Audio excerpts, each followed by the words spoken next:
بسم الله الرحمن الرحیم. د 14 مریض کال د سوي کالنۍ د خپرېدو غونډې ته ښه راغلاست. به محفل نشر سالنامه سوي سال 1400 خورشیدی خوش آمدید. د سایه معلومات ملی اداره سرپرست رئیس دکتر فقیر محمد زیار، د سایه مرستیال پوهندوی حسیب الله موحد، د اقتصاد وزارت مسلکی مرستیال دکتور عبداللطیف نظری، د وزارتونو او ادارو درنو مرستیالانو، رئیسانو، د پوهنتون استادانو او د رسنیو درنو استازو، ټولو ګډونوالو، السلام علیکم ورحمت الله وبرکاته. د نن ورځې پروګرام د الهي کلام په مبارکو آیاتونو پیلوو. قاري صاحب رشید احمد قیصري ته بلنه ورکوم تر څو د څو مبارکو آیاتونو په تلاوت سره نننی پروګرام پیل او منور کړي.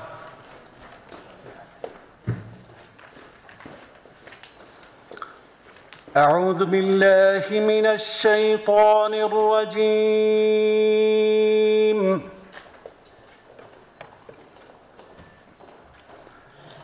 بسم الله الرحمن الرحيم.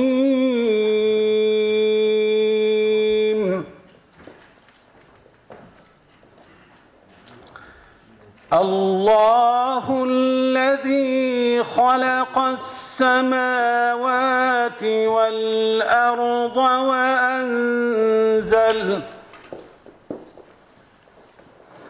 وأنزل من السماء ماء فأخرج به من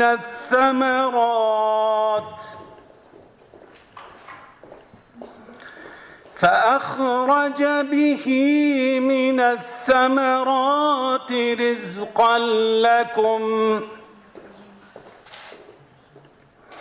وسخر لكم الفلك لتجري في البحر بأمره وسخر لكم الأنهار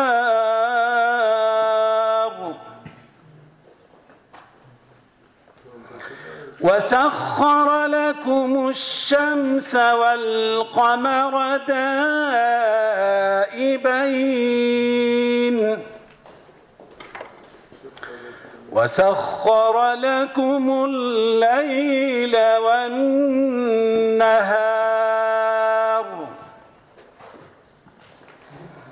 وآتاكم من كل ما سألتموه وإن تعدوا نعمة الله لا تحصوها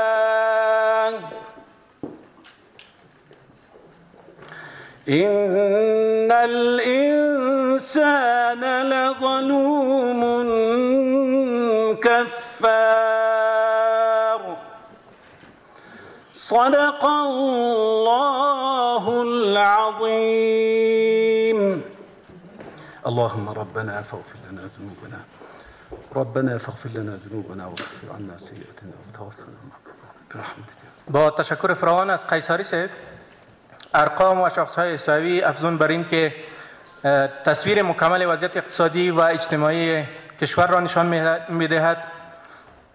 دسترسی آسان به منابع غنی ارقام احصایی نیز فراهم می‌کند که وزارت‌ها، ادارات و سکتور خصوصی و جامعه بین المللی را در راستای ساختن پالیسی‌ها، پروگرام‌ها و تصامیم مبتنی بر شواهد کمک می‌کند.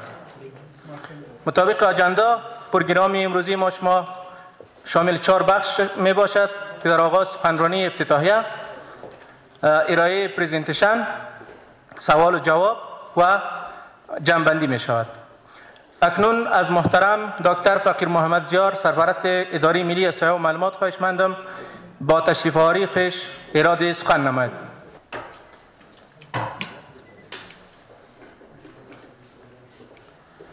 بسم الله الرحمن الرحيم. الحمد لله وكفى والصلاة والسلام على عباده الذين اصطفى أما بعد فأعوذ بالله من الشيطان الرجيم بسم الله الرحمن الرحيم يا أيها الذين آمنوا اتقوا الله وقولوا قولا سديدا صدق الله العظيم. د افغانستان د اسلامي امارت د احصایې او معلوماتو ملي ادارې محترم معاون صاحب، دکتور عبداللطیف نظری صاحب د اقتصاد معاون، او د بیلابیلو وزارتونو او ادارو مسؤلینو، او د رسنیو ډیرو محترمو حاضرینو، السلام علیکم ورحمت الله وبرکاته. د نننۍ خورا مهمه غونډې ته تر ټولو د مخه زه ستاسو ټولو حضارو ته هرکلی وایم او ښه راغلاست درته وایم. د خوښۍ ځای دی چې موږ او ستاسې نن په یوه داسې غونډه کې ګډون کړی چې په هغه کې د هېواد د بېلابېلو سکتورونو لکه د اقتصاد، سوداګرۍ، روغتیا او نور مهم سکتورونه د هغوی اړوند ارقام او معلومات خپریږي. دا ارقام د وزارتونو، دولتي ادارو او خصوصي سکتور په همکارۍ زموږ همکارانو چمتو کړي دي چې د 1400 کال د په کلنۍ نشریه کې د ډیر تفصیل سره د ټولو معلوماتو راټول شوي معلومات، ارقام تحلیل او خپریږي. د یادونه وړ ده چې د دغه ارقامو په تصنیفونو، تعریفونو، توضیحاتو کې له نړیوالو معیارونو څخه کار اخیستل شوی دی. دا ارقام د دې ترڅنګ چې د احصایې له پلوه د هېواد د اقتصادي او ټولنیز وضعیت یو تصویر وړاندې کوي، او بلې خواته د معلوماتو یوه بډایه سرچینه هم ده چې د اسلامي امارت او د نړیوالو بنسټونو او همداراز د خصوصي سکتور د سره مرسته کوي چې خپل ملي لوی پروګرامونه او پالیسۍ په ښه او دقیق ډول طرحه او عملي کړي. زه ډیرو توضیحاتو ته نه ځم او زمونږ د نن ورځې د دغه ارقامو معلوماتو تفصیل به د یوه پرزنټیشن له لارې ستاسو سره شریکیږي،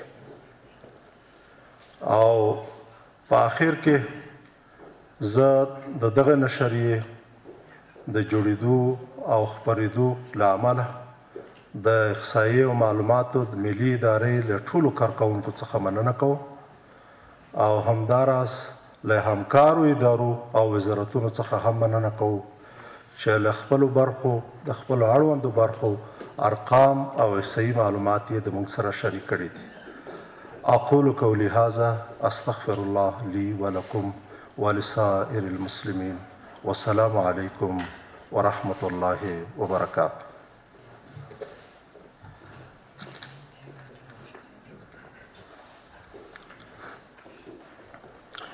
د احصایې او معلومات ملي ادارې سرپرست رئیس ډاکټر فقیر محمد زیار صاحب څخه مننه چې خپله پرانیستونکې وینا یې واوروله. د احصایې او معلومات ملي اداره په هیواد کې د ارقامو، شاخصونو او احصایوي معلوماتو د خپرېدو رسمي مرجع ده چې احصایوي کالنۍ هر کال د دې ادارې له لوري ترتیبیږي او د ملي او نړیوالو بنسټونو د ګټې اخیستنې لپاره نشریږي. انتظار مو نه اوږدوم. د احصایې او معلوماتو ملي ادارې د احصایې برخې مرستیال ښاغلي پوهندوی حسیب الله موحد ته بلنه ورکوم تر څو د موضوع په اړه خپل چمتو کړی هر اړخیز پریزنټیشن وړاندې کړي. ښاغلی موحد.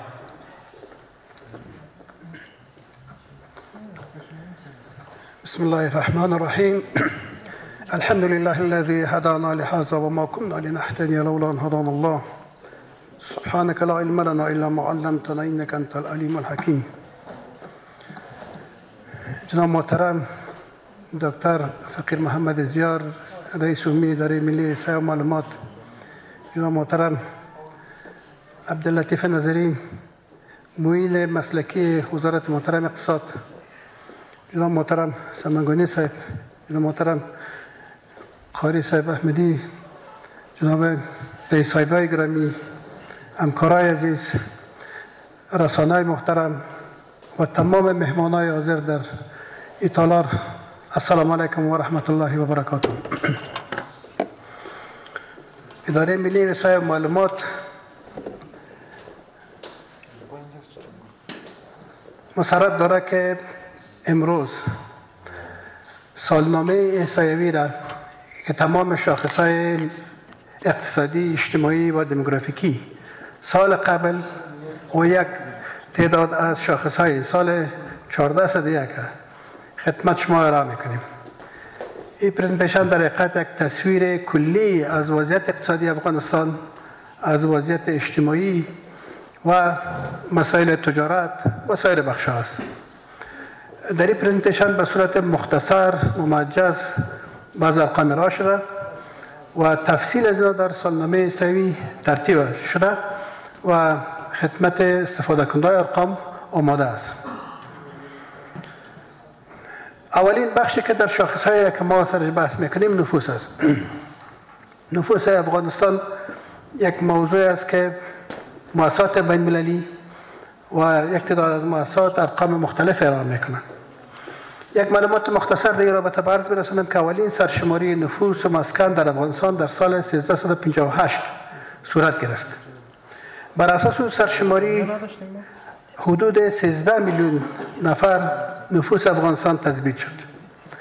بعدا بر بار دوم زمانی که پلان سرشماری آماده شد و باید سرشماری میشد، در سال 1383 فقط فهرست برداری خانوار انجام شد و به مرحله سرشماری متاسفانه نرفت که در او زمان نفوس افغانستان 22.3 میلیون نفر برآورد شد. و حال هر سال اداره ملی وسایل و معلومات بر اساس دو منبع که سرشماری نفوس اولی و فهرست برداری است ارقام نفوس افغانستان هر سال در آغاز سال برآورد میکنند. و این روشی که ما استفاده میکنیم یک روش علمی، روش نمایی است و تمام بخش‌های را، تمام مثلا شهرها و دهات بر اساس یک میزان رشد ما میتونیم که برآورد بکنیم. که البته رشد عمومی نفوس در افغانستان بر اساس همین محاسباتی که صورت گرفته 2.14% است. یعنی هر سال به سطح ملی 2.14% نفوس افغانستان رشد میکنه که البته این رشد در بخش‌های مختلف متفاوت است. در شهر کابل رشد نفوس 3.75، در شهرهای بزرگ که عبارت از مزار شریف، جلال آباد، هرات، قندهار و کندوز است 3.24، در سایر شهرها 2.43 و نفوس دولتی سالانه 1.78% رشد دارد. بر اساس همین رشد نفوس افغانستان امسال 34.3 میلیون نفر برآورد شده که 17.5 میلیون تعداد ذکور و 16.8 میلیون اناث است که البته در مناطق دهاتی 24.2 میلیون نفر که تقریبا 70.6% مجموع نفوس افغانستان تشکیل میدن. نفوس شهرها 25% که در مجموع 8.6 میلیون نفر و نفوس کوچی 4.4% مجموع نفوس تشکیل میدن. اگر ما به تفصیل در رابطه با نفوس افغانستان بحث بکنیم، نفوس افغانستان یک نفوس بسیار جوان است. یعنی 47.5% مجموع نفوس ما زیر 15 سال قرار دارند. اطفال چون تولدات بسیار سریع است، از این لحاظ نفوس زیر 15 سال که نفوس در سن کار نیستند قسمت اعظم تشکیل میدن. نفوسی که در سن کار هستند یعنی 15 ساله الی 64 ساله 49.7% تشکیل میدن و نفوسی که از 65 بالاتر است، 65 و بالاتر از او صرف 2.7% تشکیل میدن. برای اساس نظر به این که تعداد افرادی که زیر 15 سال هستند و کسایی که بالاتر از 65 سال هستند نسبت وابستگی مجموعی 100.84 است. یعنی هر فرد به یک فرد دیگه وابسته و متکی است. نسبت وابستگی اطفال 95.43 است و نسبت وابستگی کهنسالا 5.39. بر علاوه اگر ما نسبت جنس در افغانستان مطالعه بکنیم، نسبت جنس اول تعریفش است که تناسب مردان را با زنان نشون میده و نسبت جنس تعداد مردان در برابر هر زن نشان داده میشه. مثلا نسبت جنس در افغانستان 104 است، به این معنی که 104 مرد در مقابل 100 زن قرار دارند. باز هم اگر نسبت جنس ما به تفکیک مناطق و به تفکیک گروپ‌های سنی به نظر داشته باشیم، در دهاتی 104.3 است، شهری 102.1، کوچی 112 و به سطح ملی همونطور که پیشتر گفتم 104 است. ولی از لحاظ گروپ‌های سنی اگر ما مطالعه بکنیم، در کمتر از 15 سال یا پایین‌تر از 15 سال 108 است، در حالی که سن 15 تا 64 98.2 است. یعنی به این معنی که تعداد اوناس بیشتر از ذکور است در این گروپ سنی. و در سن 65 و بالاتر 159.8 است که نشان دهنده از این است که در این گروپ سنی تعداد زیادتر مرگ و میر زنان وجود دارد و نسبت مردان به مراتب بیشتر از زنان است. اگر ما سن میانه را مورد مطالعه قرار بدیم که هم یکی از شاخصهای دموگرافیکی است، سن میانه به صورت عمومی در سطح ملی 15.6 سال است.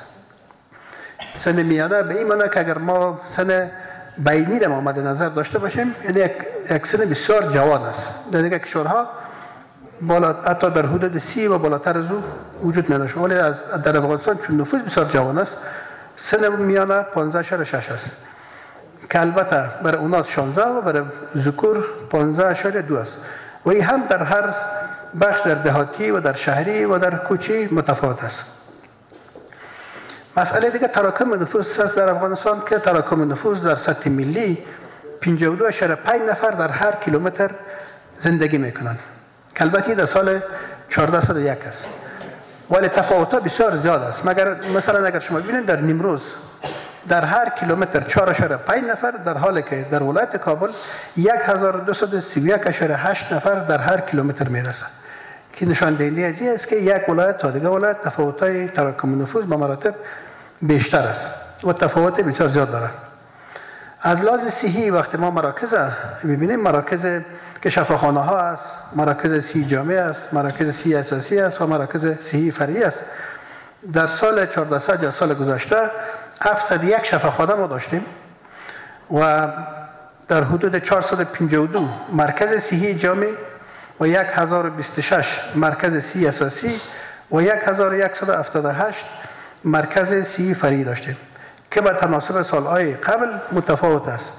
یعنی اگر سال قبل شما ببینید شفاخانه های ما صرف 668 شفاخانه داشتیم، در حالی که در سال 1400 ای به 701 شفاخانه میرسد. بر علاوه در رابطه با امراض مهلک خصوصا کرونا هم معلومات جمع‌آوری شده که در سال قبل 55218 نفر این وقایع تایید شده ویروس کرونا که ثبت شده و در سال 1400 به 82346 نفر میرسه که از این جمله در حدود 1999 نفر تلفات داشتن یا مرگ و میر وجود داشتن. بر علاوه وقایع توبرکولوز هم در حدود 26454 نفر وقایع توبرکولوز و وقایع ایدز 3769 نفر وقایع ایدز به ثبت رسیده است. در رابطه با مسائل اقتصادی که تولید غلجات و پخته است، به صورت بسیار مختصر در سالی که گذشت در حدود 77.7 هزار تن پخته تولید شده و همچنان غلجات در حدود 4.7 میلیون تن غلجات تولید شده که نظر به سالهای قبل میبینیم که در مجموع تولید پخته بیشتر است و تولید غلجات نسبتاً کمتر شده. اگر تولید و واردات برق مد نظر بگیریم، در سال قبل 1239 میلیون کیلووات ساعت برق تولید شده و در حالی که در حدود 5315 میلیون کیلووات برق ما وارد کردیم که در مجموع 6554 میلیون کیلووات میشه. از اون جمله صرف 3890 میلیون کیلووات به مصرف رسیده. یعنی قسمت دیگهش بیشترش ضایعات نشان میده. در رابطه با تولید ناخالص داخلی یا GDP که یکی از شاخصهای بسیار مهم اقتصادی است، در سال قبل یا سال 1400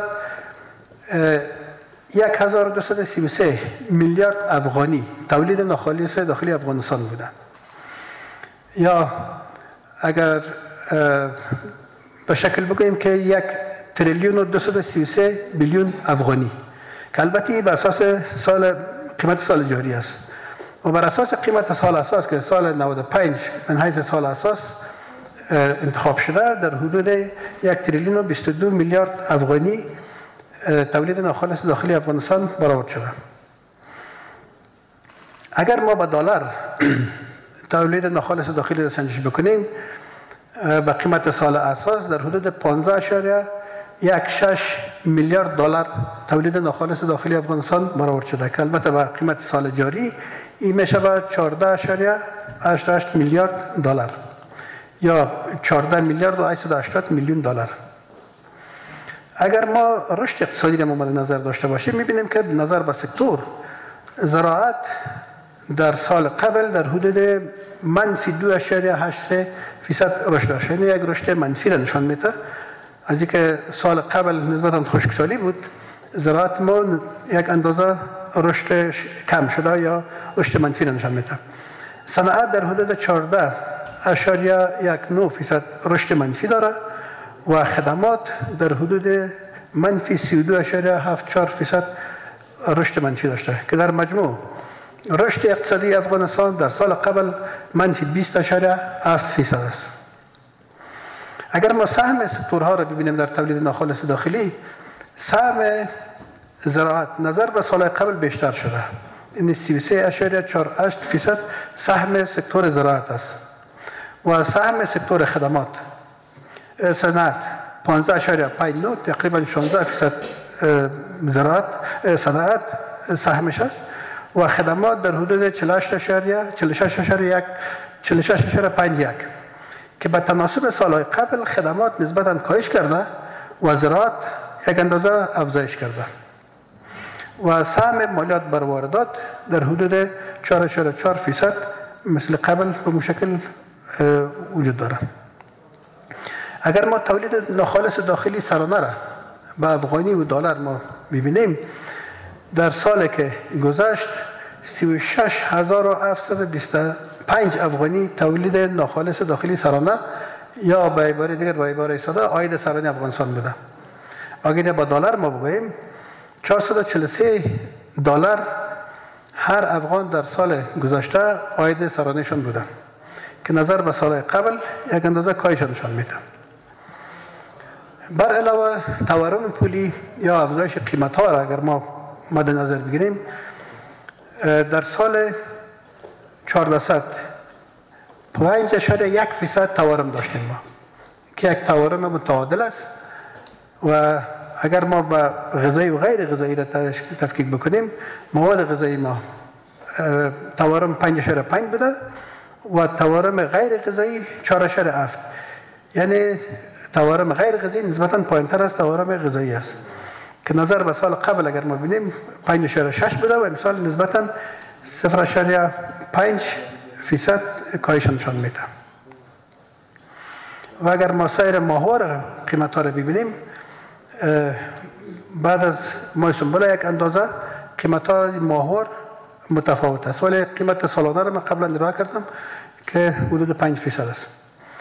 در بخش صادرات و واردات که تجارت یک بخش عمده است، اگر ما با تفکیک ربع مطالعه بکنیم، در ربع اول و ربع دوم، در ربع اول واردات ما افزایش داشته نظر به سال قبل، در ربع دوم هم افزایش داشته، ولی ربع سوم یک کاهش واردات ما نشان میده، یک کاهش بسیار زیاده، و در ربع چهارم همچنان واردات ما کاهش کرده، که کاهش واردات در حقیقت وضعیت خوب اقتصادی را بر ما به نمایش میگذاره.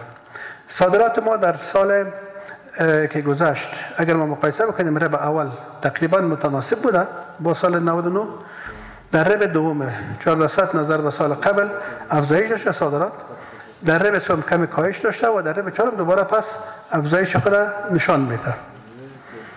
اگر ما تجارت خدمات هم بگوییم، بر علاوه از اینکه اجناس صادرات و واردات میشه، خدمات هم صادرات و واردات داره.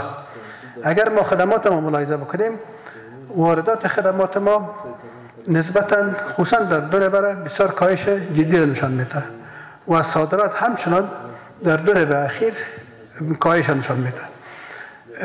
واردات و صادرات خدمات مثل استخدام مشاورین و یا دیگه که از خارج میاد، در حقیقت ما وارد کردیم خدمات از ناره که خدمات در دو ربع میبینیم که یک کاهش بسیار قابل ملاحظه را نشان میده. و اگر ما تجارت به صورت مجموعی بر یک سال ما مطالعه بکنیم و بیلانس تجارت مطالعه بکنیم، میبینیم که صادرات اجناس ما در سال که گذشت، صادرات اجناس ما در حدود 777 و واردات ما 6 میلیارد و 538 بوده که در سال 99 البته که این تقریبا در حدود 88% کسر بیلانس تجارت نشان میده، در حالی که در سال 1400 850 میلیون دلار صادرات ما است، صادرات اجناس البته، واردات ما 5 میلیارد و 308 میلیون دلار و کسر بیلانس تجارت وقتی ما مطالعه میکنیم در حدود 84% است. یعنی 4% به طرف مثبت حرکت کرده بیلانس تجارت ما. و همچنان اگر ما تجارت خدمات هم به تفکیک سالها ببینیم، به صورت مجموعی در سال 99 700 میلیون دلار صادرات خدمات ما بوده، در حالی که صادرات خدمات در سال قبل 451 میلیون دلار است و واردات خدمات 1 میلیارد و 103 میلیون دلار، در حالی که در سال 1400 870 میلیون دلار است. که اگر باز هم ما بیلانس خدمات مطالعه بکنیم، بیلانس خدمات ما یک کسر 48% داره و اگر مجموع خدمات و اجناس مشترکاً جمع بکنیم، صادرات ما در مجموع در سال 99 1 میلیارد و 476، در حالی که در سال 1400 صادرات البته اجناس و خدمات 1 میلیارد و 301 میلیون دلار است و همچنان واردات ما در سال 99 7 میلیارد و 641 میلیون دلار، در حالی که در 1400 6 میلیارد و 178 میلیون دلار است که باز هم اگر ما بیلانس تجارت و خدمات مشترک یعنی بالانس جور بکنیم، نشان میده که در سال 1400 حدود 79% کسره نشان میده برای ما. که البته بر علاوه از این ما صادرات مجدد هم داریم، یعنی به این معنی است که یک جنس در یک کشور دیگه تولید شده آمده در افغانستان پس دوباره صادر شده. در سال 1400 حدود 9.9 میلیون دلار ما صادرات مجدد داشتیم که به تناسب سال قبل بیشتر است و همچنان واردات غیر محصولی داشتیم.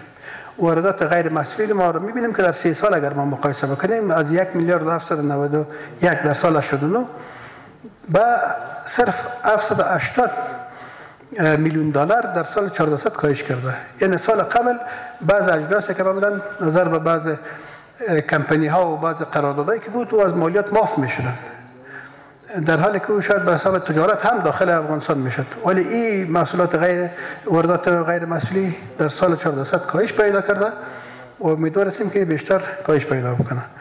تشکر از توجهتان. ماهد صاحب څخه مننه.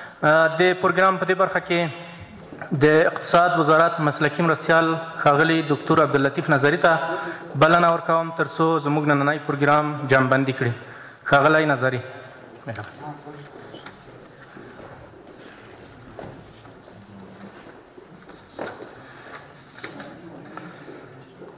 بسم الله الرحمن الرحیم. والعصر ان الانسان لفی خسر الا الذين آمنوا وعملوا الصالحات وتواصوا بالحق وتواصوا بالصبر. تشکر میکنم از اداره ملی احصایه و معلومات امارت اسلامی افغانستان، از جناب سرپرست اداره ملی احصایه و معلومات دکتر فقیر محمد زیار و محترم پهندوی حسیب الله معاون احصایه اداره ملی احصایه و معلومات که با صحبت‌های بسیار عالمانه و کارشناسانه ایشان همه ما را مستفید ساختن. از جناب رئیس صاحب مرکز رسانه ها برادر گرامی جناب سمنگانی معاون سخنگوی امارت اسلامی افغانستان و همه بزرگانی که در این محفل اشتراک کردند و ما پیشاپیش پوزش می‌خوایم به خاطر که نام تک تک شما را نمیتونم بر زبان بیاورم. از همه شما تشکر و قدردانی و سپاسگزاری دارم و تشریف آوری شما را خیر مقدم عرض میکنم. بسیار مختصر در ارتباط با جمع‌بندی من چند نکته را میخوایم یادآوری بکنم. اصولا کاری که صورت گرفته یک کار فوق العاده گرانسنگ، برجسته و برازنده هست. نقش احصایه و آمار در سیاست گذاری، در تصمیم سازی و در تصمیم گیری فوق العاده مهم هست. بنابراین اگر ما سیاست گذاری اقتصادی را به عنوان یک پارادایم بخواهیم مورد توجه و دقت نظر قرار بدیم، بدون احصایه و آمار عقیم خواهد بود. به این دلیل که در مطالعات اقتصادی گفته میشه که احصایه و آمار قلب سیاست گذاری اقتصادی و تجارتی در یک کشور محسوب میشه. به هر میزانی که آمارها و احصایه ها دقیق، کارشناسانه، عالمانه و با استانداردهای بین المللی همراه و همسو و دمساز و سازگار باشه، به عموم میزان سیاست گذاری در کشور میتونه جنبه واقعی و حقیقی داشته باشه و کمتر ضریب خطا و اشتباه داشته باشه. بنابراین وزارت اقتصاد با توجه به اینکه در شرایط حاضر نقش کلیدی و اساسی را برای کاهش فقر، برای ایجاد اشتغال، برای ایجاد و توسعه جهش اقتصادی و رونق اقتصادی به عهده داره، بحث آمار و احصایه برای ما فوق العاده میتونه مهم و برجسته سنجش شود. در واقع نقش آمار را اگر ما بخوایم به صورت بسیار ساده و همه فهم تبیین بکنم، نه با او دیدگاه و نظریات اکادمیک، میتونم تبیین بکنم به این صورت که احصایه یا آمار در واقع مثل یک مریضی را اگر شما در نظر بگیرید پیش یک دکتر مراجعه بکنه، مثلا تکلیف گرده داشته باشه، انشالله که هیچ وقت ما و شما به این مریضی ها دوچار نشویم، ولی طبیعی هست وقتی که یک مریضی پیش دکتر مراجعه میکنه، دکتر قبل از اینکه نسخه بر از او تجویز بکنه او را میفرسته که معاینه تلویزیونی بکنه، میفرسته که قلبش چک شود، شکرش چک شود، فشار خونش چک شود و گوارشش چک شود. در غیر از او اگر بدون چک کردن این فرایند و این پروسه نسخه را دکتر تجویز بکنه، به این معناست که ممکنه آسیب های زیادی به این مریض متوجه بسازه، قلبش را تخریب بکنه و عمود دیابت یا شکر خون از زیر ممکن است افزایش بده و برش روند صعودی بده، یا ای که یک گوارشی را سیستمش درش اختلال ایجاد بکنه که ممکنه او پیامدهای مخرب داشته باشه و حتی خطرناکتر از او مریضی باشه که در حال حاضر با او مواجه است. به این دلیل است که دکتر در واقع امر میته که اینا بره به آزمایشگاه معاینه تلویزیونی صورت بگیره، تمامی امراض مهلک و خطرناک که در اثر دوا ممکن افزایش پیدا بکنه مورد ارزیابی و تحلیل و وارسی قرار بگیره. بعد از او هست که دکتر میتونه نسخه برازی تجویز بکنه، دوایی را در نظر بگیره که مبادا قند خون از زیر یا شکر از زیر افزایش بده، مبادا قلب از زیر در واقع دچار اختلال بکنه و همینطور گوارش و معده زیر دچار مشکل بکنه. بنابراین آمار یا احصایه دقیقاً چنین نقش را داره به مو عبارت ساده. یعنی اگر احصایه وجود نداشته باشه، هر نوع سیاست گذاری که در عرصه تجارت، صنعت، زراعت، انرژی، معادن و در مجموع پروژه های اقتصادی و سکتورهای اقتصادی صورت میگیره خطا خواهد بود. به این دلیل که کاری که امروز صورت گرفته کار فوق العاده مهم و برجسته هست و من صمیمانه از این اداره و جناب رئیس و معاونشان تشکر و قدردانی میکنم که تسهیلات را برای سیاست گذاری ما در حوزه اقتصادی فراهم کرده. چون وزارت اقتصاد کار اساسیشان پالیسی سازی است در عرصه های مختلف. بنابراین بدون آمار، بدون احصایه دقیق و کارشناسانه ما نمیتونیم سیاست گذاری بکنیم که او در کاهش فقر، در انکشاف اقتصادی افغانستان نقش مهم داشته باشد. به عنوان نمونه ما از طریق احصایه میفهمیم که آیا در حال حاضر باید در عرصه صنعت ما بیشتر سرمایه گذاری بکنیم یا در عرصه زراعت. ببینید اینا این احصایه هست که برای ما تبیین میکنه و در واقع کار ما را آسان میسازد. سیاست گذاری ما را جنبه علمی و اکادمیک و کارشناسی بهش میبخشد. مثلا صنعت اگر ما بخوایم سرمایه گذاری بکنیم چند مؤلفه نیاز دارد که ما این را از طریق احصایه میتونیم به دست بیاریم. یکی به انرژی نیاز دارد. آیا ما انرژی داریم؟ وضعیت انرژی ما چطور هست؟ ما برق روزمره خود نمیتونیم تامین کنیم. پس بنابراین این احصایه، این آمار مطالعاتش به ما نشان میده که پس ما در حال حاضر به جای اینکه در صنعت کلان سرمایه گذاری بکنیم در بخش زراعت سرمایه گذاری بکنیم. چون اولا اقتصاد افغانستان بیشتر متکی بر زراعت است و ثانیا اگر در زراعت سرمایه گذاری صورت بگیره ما به تدریج به طرف خودکفایی ملی حرکت میکنیم، از وابستگی به کشورهای بیگانه نجات پیدا میکنیم و ایجاد اشتغال میکنیم و دهقانان ما، افراد روستایی به شهرها مراجعه نمیکنه، نقل مکان نمیکنه. چون اونا اگر به شهرها نقل مکان بکنه ما با مشکل مسکن دوباره روبرو میشیم. غیر از اینکه در واقع زراعت ما تخلیه میشه، ما با یک خلای راهبردی و استراتژیک در عرصه زراعت روبرو میشیم، با مشکل مسکن در داخل شهرها روبرو میشیم. ببینید این چی برای ما میگه؟ این برای ما احصایه میگه. همینطور آیا ما نیروی انسانی متخصص داریم که در صنعت با پیچیدگی هایی که در صنایع امروزی و در سطح تکنولوژی امروزی به وجود آمده اون نیروی متخصص را ما داریم؟ نداریم. پس چی بهتر است که باز هم به جایی که مثلا ما در صنعت کلان و پیچیده با سطح تکنولوژی بسیار مدرن و پیچیده امروزی سرمایه گذاری کنیم، باز ایجاب میکنه که ما در زراعت سرمایه گذاری بکنیم.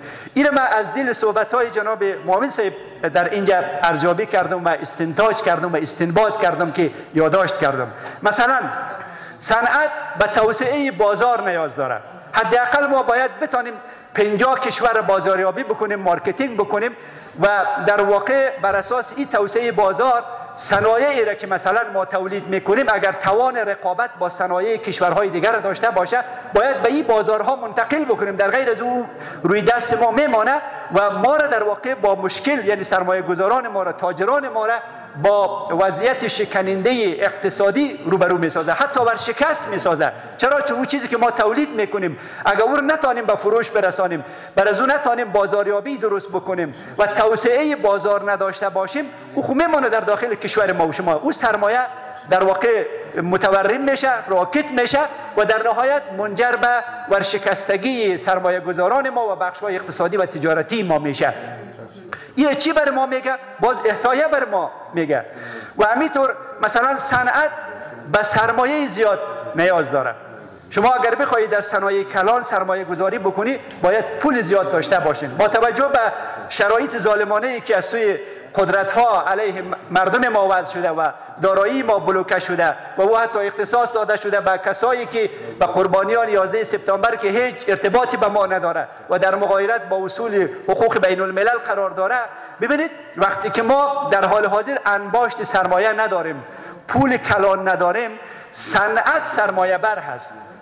یعنی شما با پول کوچک نمیتونین در صنایع کلان سرمایه گذاری بکنید و از طرف دیگه صنعت اشتغال ایجاد نمیکنه، برعکس زراعت اشتغال ایجاد میکنه. ما در شرایط حاضر باید به طرف محو بیکاری و ایجاد اشتغال برای نسل جوان خود حرکت بکنیم تا حس اطمینان و اعتماد مردم به نظام افزایش پیدا بکنه و یک حس خوب نسبت به آینده ایجاد شود. این چی میتونه؟ زراعت میتونه. جناب رئیس معاون صاحب صحبت‌های بسیار جالب کرد که باز من را یادداشت کردم. بنابراین ببینید من یک چند نمونه را به عنوان مثال خواستم بگویم. پس این احصایه و آمار است که برای ما مطالعات کارشناسانه میته تا ما دقیق ارزیابی بکنیم که سطح صادرات و واردات ما چقدر است که تبیین شد که ما در تجارت چقدر ظرفیت داریم، در صنعت چقدر داریم، در زراعت چقدر داریم و همینطور در حوزه انرژی و سایر مسائلی که همه بحث احصایه ارتباط پیدا میکنه به صورت دینامیک و ارگانیک به تمام بخش های اقتصادی و تجاری کشور.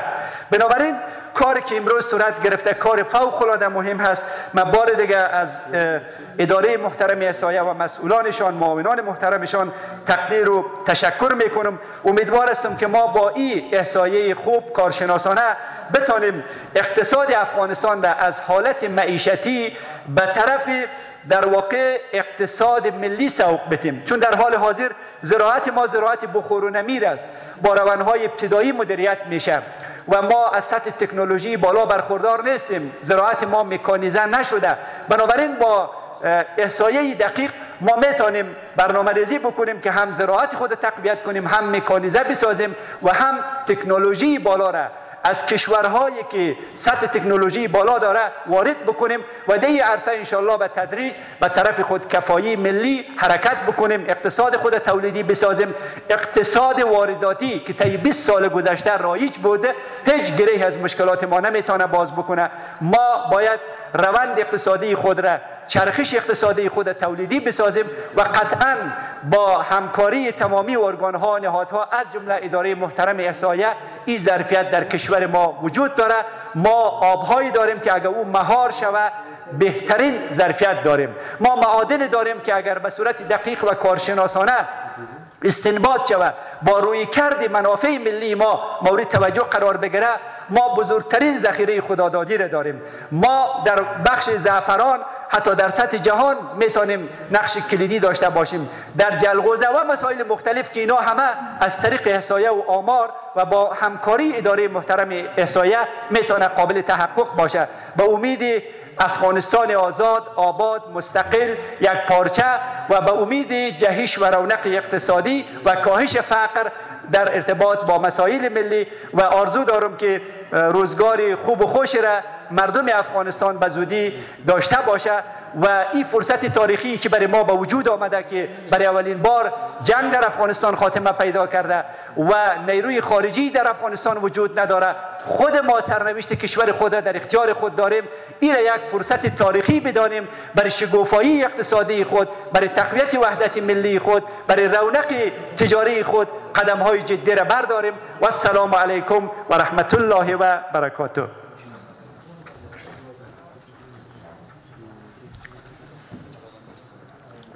با سپاس فراوان از نظری صاحب که محفل امروزی را با سخنان کارشناسانه و انگیزشی خویش جمع‌بندی کردند. پروگرام امروزی ما همینجا خاتمه می‌یابد. از حضور تک تک شما جهان سپاس، تشکر لګډون څخه مننه. همکارانو چای ترتیبات نیولې دي، له دا ګټه ترې واخلئ. مننه. ښه ورځ ولرئ.